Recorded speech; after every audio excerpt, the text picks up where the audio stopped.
fam? Daniel here, and welcome back to Whole True Apologetics, where we seek answers to tough questions.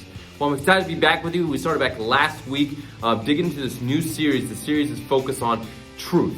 And what I mean by that is, how do we find what is true in the midst of a lot of voices, a lot of opinions, and what sometimes seems very chaotic? Because we have opinions from social media, from professors, from friends, from families, from ourselves on topics such as God, sex, family, purpose, and we have all these opinions. And we have to find, how do you know what is true in the midst of all of this? And therefore, we can base our life on what is true. Because if we base our life on what is not true, we're building a wrong foundation in which our life will crumble. So that's what we're looking at today, and we're looking at one simple thing, which is an age-old question. The question is, what is truth and how do we know it? What is truth and how do we begin to find it? I love this statement or definition by J.P. Moreland, because first we need to find truth.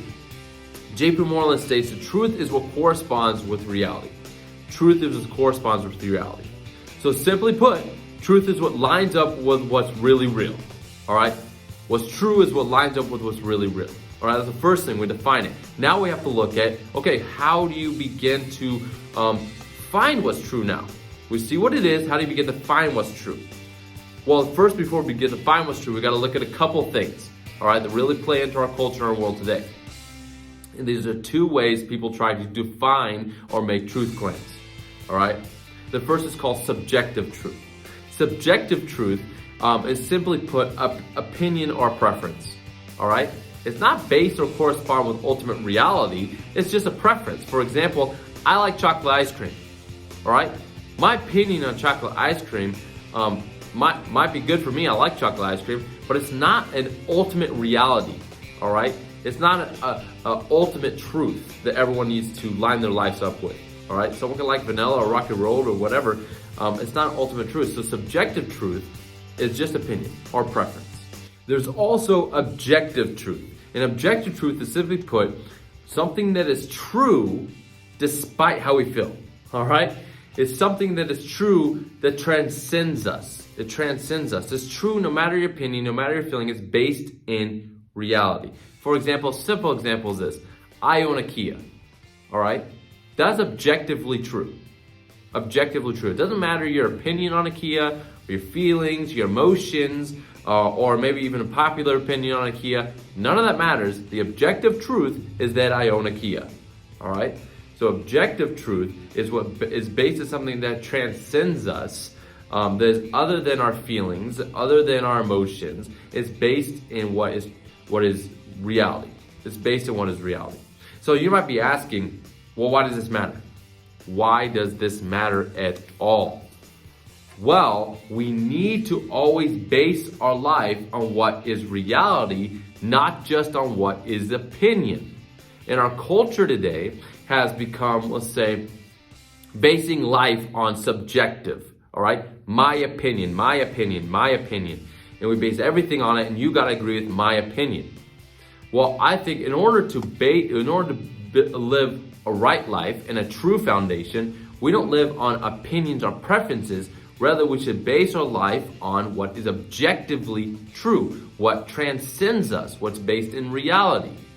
Because truth isn't determined by what just works for me, or what everyone else believes, or what the numbers of everyone else believes, or the popular opinion, or even sincerity. You can sincerely believe something that's completely wrong.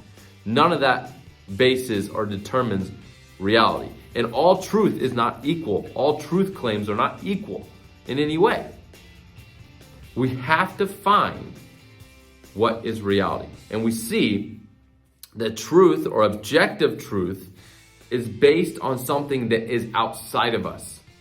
All right? It's based on something that transcends us. And we have to ask then, well, then how do I find this truth? How do I find this objective truth?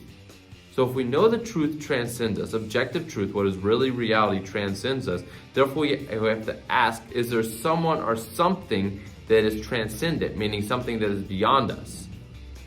And if there's something or someone that's beyond us, has this someone or something communicated to us what is reality? And that's what we see in the Bible. That God is transcendent, as beyond us, and He has communicated to us what is true. He has communicated to us what is reality. He has created everything, and it talks about creation speaks and points towards Him. He's given us scripture, the Bible, to speak what is true. And Jesus Himself came to testify to the truth. That He Himself even stated that He is the truth.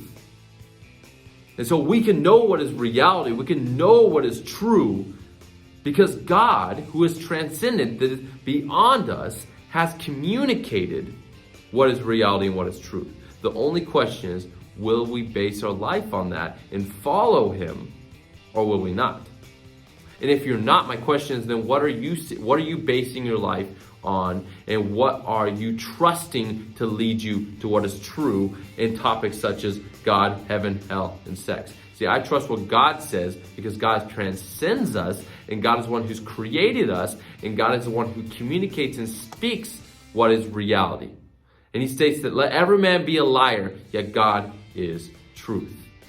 That's why I trust Him. The question is, who do you trust to lead you to truth?